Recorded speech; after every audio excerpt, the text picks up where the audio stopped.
Aujourd'hui, on va se pencher donc sur notre amie la grenouille. Donc je vous invite à vous abonner à la chaîne pour être tenu informé des prochains contenus spirituels à venir ici.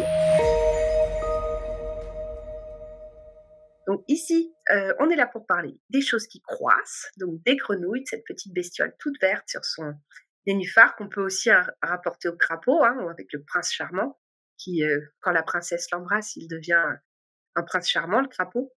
Et du coup, vous pouvez regarder donc la vidéo sur l'escargot et il y aura des redites. Donc les animaux totems, qu'est-ce que c'est? Donc il faut savoir que la notion d'animal totem, elle nous vient tout droit du chamanisme et plus particulièrement des cultures amérindiennes. Donc les animaux, ils avaient autrefois en fait une place toute spéciale et toute particulière dans ces cultures-là. Ils étaient considérés comme des êtres exceptionnels qui accompagnent et qui guident les hommes en fait vers le bon chemin tout au long de leur existence à travers différentes symboliques en fait qu'ils nous apportent. Alors, on connaît les anges gardiens. Il y a les animaux totems, il y a les anges gardiens qui sont là aussi pour nous accompagner sur notre chemin. Et pour connaître le nom de votre ange gardien, il est très simple. En fait, il vous suffit de renseigner votre intervalle de naissance dans différents ouvrages ou moteurs de recherche parce qu'il y a des correspondances qui sont bien clairement établies en lien avec votre date de naissance. Donc, par exemple, moi, 16 novembre, c'est Azalia. Et les anges gardiens, ils sont actifs en fonction de certains créneaux horaires qu'on rapproche souvent aux heures miroirs parce que, mais bon, ça, c'est un autre sujet. Donc là, les anges gardiens, c'est établi. En revanche, la façon de connaître votre animal totem, elle est bien différente. En réalité, tout simplement parce qu'il y en a plusieurs. Donc pour déterminer quel est votre animal totem spirituel, vous pouvez vous en remettre à votre intuition, à votre instinct. Vous pouvez vous aider aussi avec votre date de naissance, votre prénom. Vous pouvez faire des tests ou des questionnaires qui sont disponibles en ligne ou dans des ouvrages variés et nombreux qui sont dédiés à ce thème. Et sachez que la liste des animaux totems, elle ne se cantonne pas aux 12 signes du zodiaque avec les 12 animaux associés. Si un animal vous accompagne depuis l'enfance, que ce soit dans votre quotidien, dans vos rêves ou lors d'événements importants, il s'agit certainement, très très probablement, de votre animal totem. Donc faites-vous confiance et prenez en compte. Ensuite, comme vous le constatez, donc il y a plusieurs façons de trouver votre animal totem, donc il sera différent en fonction de la méthode que vous allez utiliser. Et du coup, je répète, il y a forcément plus de 12 animaux totems possibles. Maintenant, je vais quand même vous donner plusieurs correspondances en lien avec votre date de naissance, donc avec votre signe astrologique, et je vais surtout bien insister et vous demander de ne pas vous cantonner uniquement à cette interprétation qui serait réductrice. Donc pour les béliers, l'animal totem sera le faucon, pour le taureau, le castor, pour les gémeaux, le cerf, pour le cancer, ce sera le pivert, pour le lion, ce sera le saumon, pour la vierge, on va trouver l'ours comme animal totem, pour la balance, c'est le corbeau, pour le scorpion, c'est le serpent, pour le sagittaire, c'est la chouette, pour le capricorne, ça va être l'oie, pour le verseau, ce sera la loutre, et pour le poisson, ce sera le loup. Donc, il n'y a pas la grenouille en fait là-dedans. Animal totem ou animal de pouvoir. Alors, je vais vous donner quelques clés qui sont basées sur les travaux d'Isabelle Serres dans son ouvrage Le Guide du Lightworker aux éditions Exergue, qu'on ne présente plus en fait parce que c'est une référence en matière de spiritualité. C'est en quelque sorte une forme de Bible que j'aime beaucoup en fait. J'aime beaucoup ce qu'elle propose. Donc Isabelle Serres, elle nous explique en fait que les animaux totems, ils font tout simplement partie de nos guides.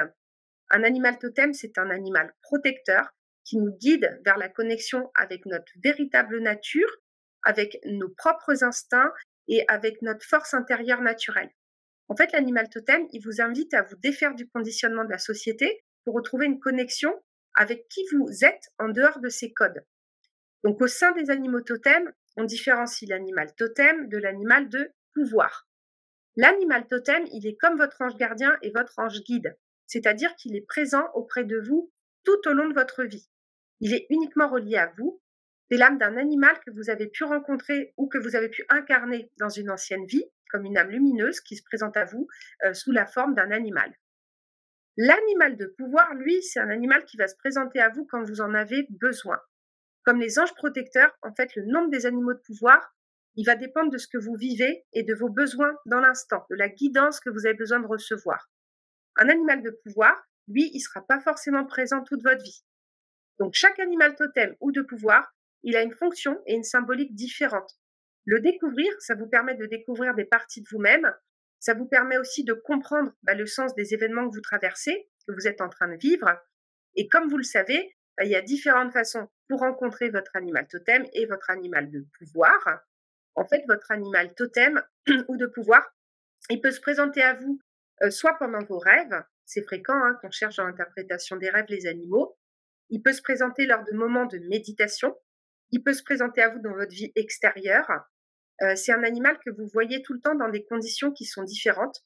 Vous allez le voir en image, vous allez le voir en symbole, vous allez entendre son nom. Et vous pouvez aussi, pour découvrir votre animal totem, effectuer un soin chamanique pour aller plus loin en fait. Et vous savez que c'est votre animal totem ou de pouvoir quand sa présence, elle devient récurrente et qu'elle s'effectue de manière spontanée dans votre quotidien. Et si vous avez l'impression que vous n'avez jamais rencontré votre animal totem ou votre animal d'animal de pouvoir, ça ne veut pas dire que vous n'en avez pas. C'est juste que pour l'instant, vous n'en avez pas forcément besoin. Vous n'avez pas forcément besoin de sa protection ni de ressentir sa présence, ou alors que vous avez une résonance avec d'autres guides. Et il n'est pas obligatoire de découvrir votre animal totem pour découvrir votre spiritualité. Ça, c'est important parce que tout ça, ça va dépendre de vous. Donc, pour vous expliquer les groupes et la symbolique des animaux totems, Isabelle Serre, elle s'est appuyée sur les travaux d'Arnaud Rioux et de son oracle, l'oracle du peuple animal. Et dans son ouvrage, en fait, qui comprend 50 cartes, il y distingue 5 groupes d'animaux différents. Donc, pour les animaux totems, donc on est bien au-delà des 12. Alors, il y a le groupe de l'introspection, le groupe de la posture, le groupe de la communication, le groupe de l'action et le groupe de la transformation, dont fait partie notre grenouille, qui est le thème de cette vidéo. Donc, comme je vous le disais, la grenouille a fait donc partie du groupe de la transformation, et les animaux totems de pouvoir de ce groupe, elles vous invitent à être dans une transformation intérieure. Si votre animal totem, il appartient à ce groupe, il vous invite à vous libérer d'anciens blocages, des blocages peut-être d'anciennes vies, qui vont vous empêcher d'être vous-même. Et si c'est votre animal de pouvoir, il va vous inviter à accepter la transformation intérieure que vous êtes en train de vivre sur l'instant pour transformer justement votre quotidien. Donc, d'après Arnaud Rioux, la grenouille, alors elle nous parle de vulnérabilité, de chance et d'observation. La grenouille, elle est connue dans le monde chamanique aussi pour ses vertus par rapport à sa peau. Parce que la peau de la grenouille, elle était utilisée pour fabriquer des onguents, pour soigner autant l'eczéma, les psoriasis que les verrues même. Je vais vous lire un extrait de l'oracle du peuple animal d'Arnaud Rioux, justement, sur la grenouille. Parce que j'ai trouvé ça super intéressant.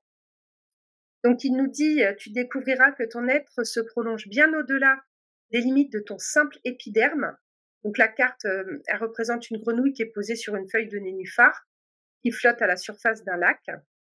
Alors, il faut savoir que partout, la grenouille, elle va porter chance. Donc, il est recommandé dans les traditions chinoises et japonaises de posséder une statuette à son effigie dans la maison en guise de porte-bonheur. Donc, vous les avez peut-être vus dans les restaurants asiatiques. Et du coup, la grenouille, elle est aussi signe d'abondance. Dans le feng shui, on place la grenouille, donc le crapaud à 3 pattes, dans la maison pour attirer la fortune. Je ne vais pas tout vous lire, mais elle peut vous signaler aussi qu'une étape est aboutie et qu'il est temps de passer à autre chose. Donc, on est toujours dans cette dynamique de transformation. Elle vient vous signaler la fin d'une des étapes de votre processus de transformation aussi. Elle vous rassure sur le fait que vous pouvez être en lien avec vos profondeurs, parce qu'elle fait partie du monde aquatique, sans perdre de vue ce qui se joue sur la Terre. Et ces mots-clés, donc transformation, métamorphose, les étapes, la peau, le chant, parce que c'est vrai qu'elle fait du bruit aussi, la grenouille, la vulnérabilité, l'observation, la sobriété, la chance, les bonnes surprises, la richesse, l'abondance.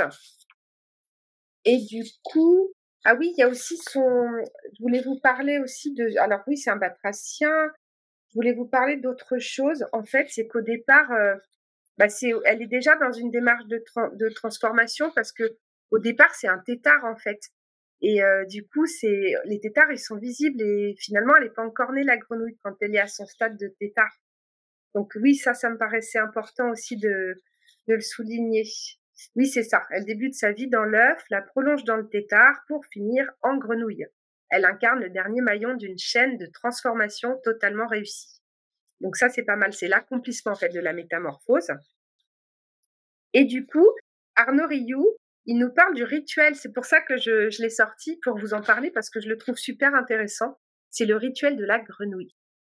Donc en fait, vous pourrez mettre pause pour éventuellement le recopier. Donc c'est je rends hommage au peuple des Batraciens et à ma grande sœur, la grenouille, toi qui chantes pour nous avertir de ce grand changement. Changer le monde, c'est se changer soi-même. Je m'offre un automassage. Je masse mon corps, ma peau, lentement et en conscience. Je suis conscient de redynamiser chaque cellule de mon corps, chaque brin de mon ADN pour lui transmettre le message du nouveau monde, celui qui est porté par le cœur, par la confiance et par l'amour. Donc les animaux de cette famille-là, en fait, de transformation, ils vont nous aider et nous accompagner dans cette période de métamorphose. Il est temps de laisser nos vieux vêtements, ils ne nous seront plus d'aucune utilité. Il est temps de laisser fondre nos vieilles peurs et de nous laisser guider par le peuple de la transformation. Donc ça, je trouvais que, voilà, je voulais faire ce petit aparté parce que ouais, le rituel, il peut être sympa. Donc bien dans la nature, bien dans son corps. Et puis ce qu'il faut retenir en fait sur la symbolique de la grenouille, c'est que la grenouille en tant qu'animal totem, donc c'est un animal totem qui est extrêmement symbolique, hein. La plupart du temps, elle apparaît tout d'abord dans les rêves et les songes en fait de la personne, du dormeur, hein, de la personne concernée. Et puis ça peut s'accentuer en fait au fil des mois, au fil aussi de la transformation. L'univers, il essaie de vous faire passer un message, il essaye de vous dire quelque chose en fait et vous devez l'écouter. Et ça, c'est vrai pour beaucoup de guidance avec les animaux. Mais la signification spirituelle de la grenouille, elle est en lien avec une transformation puissante de votre âme, ce qui veut dire que vous êtes prêt à franchir une nouvelle étape de votre vie, que vous mettiez en fait avant sans doute des freins et des barrières invisibles dont vous étiez peut-être plus ou moins conscient jusqu'à présent dans votre vie. Mais à présent, en fait, on vous dit que c'est le moment et que tout va changer. Vous êtes prêt à naître une seconde fois, comme une sorte de résurrection. Votre véritable vous, en fait, il vous appelle et il demande à ressurgir, en fait, à travers ce que cette grenouille vous apporte. Alors, au niveau de sa signification spirituelle, donc au niveau de la spiritualité, la grenouille, en fait, elle peut avoir plusieurs sens selon les personnes auxquelles elle apparaît, selon évidemment chaque situation, chaque personne, et puis ce qui se présente actuellement. Donc, je vais vous donner plusieurs situations que vous pouvez rencontrer dans votre vie et puis ce que ça signifie. Donc, en fait, si vous croisez une grenouille, tout simplement, hop, salut la grenouille, on se voit. Donc, si vous la croisez sur votre route, en fait, l'univers vous demande de ralentir ou de rebrousser chemin parce que vous êtes peut-être en danger. Certainement pas sur le plan physique. Mais c'est peut-être un signe comme quoi vous ne suivez pas votre chemin de vie ou vous êtes dans une direction qui n'est pas forcément la bonne. Ça peut vouloir dire que vous vous êtes égaré en route et que vous faites erreur concernant qui vous êtes et les choix que vous faites. Alors, ensuite, on dit que si une grenouille, elle se trouve à votre porte, donc cela peut signifier qu'un changement ou qu'un déménagement se profile et que ça vous fera le plus grand bien. Une grenouille, en fait, qui vous attend devant chez vous, c'est le signe que vous devez peut-être changer de domicile ou de bureau, hein, ça dépend où elle se présente, pour trouver un endroit dans lequel vous vous épanouirez davantage, parce que celui-ci n'est pas ou plus adapté à vous. Même si vous n'en ressentez pas encore le besoin, ça viendra alors que vous vous mettiez, ce sera peut-être en fait, je veux dire, le moment de vous mettre en quête d'un nouveau foyer. Alors là, elle était à votre porte. Maintenant, si cette grenouille, elle décide de rentrer dans votre maison, donc là, c'est un excellent signe de paix et de fertilité. La grenouille, en fait, elle annonce qu'un heureux événement va bientôt voir le jour dans cette maison et il s'agira probablement d'une naissance. Alors réjouissez-vous. Donc la grenouille, voilà, fertilité aussi. Alors si vous trouvez une grenouille morte, alors c'est un petit peu moins agréable, hein. Là, on vous dit que vous devez être davantage vigilant, observateur, clairvoyant, faire preuve de discernement parce qu'il y a peut-être une personne mal intentionnée qui rôde autour de vous dans votre entourage. Donc là, vous pouvez regarder la vidéo sur les personnes toxiques, hein, pour vous accompagner. Mais en tout cas, moi, j'espère que ces pistes de transformation sur la voie de la grenouille pour vous guider, elles ont résonné pour vous. J'espère que les enseignements, ils vous seront très positifs au niveau de la grenouille. Je ne vais pas vous faire le cri de la grenouille, voilà, Et vous, est-ce que vous avez déjà rencontré votre animal totem, votre animal de pouvoir? Est-ce qu'aujourd'hui, la grenouille, elle vous a parlé? Est-ce qu'elle vous a croissé? Donc, je vous invite à laisser en commentaire ce que la grenouille vous a inspiré ou simplement à poser ici des choses sur les différents animaux que vous avez pu voir, ressentir, dont vous avez pu rêver et les signes qui se présentent à vous dans votre quotidien. Et puis, essayez de voir à quelle famille il appartient, justement, ça peut être intéressant de vous documenter là-dessus. Moi, je vous retrouve dans une prochaine vidéo et je vous dis avec transformation, vulnérabilité, chance, abondance et observation, à bientôt les grenouilles!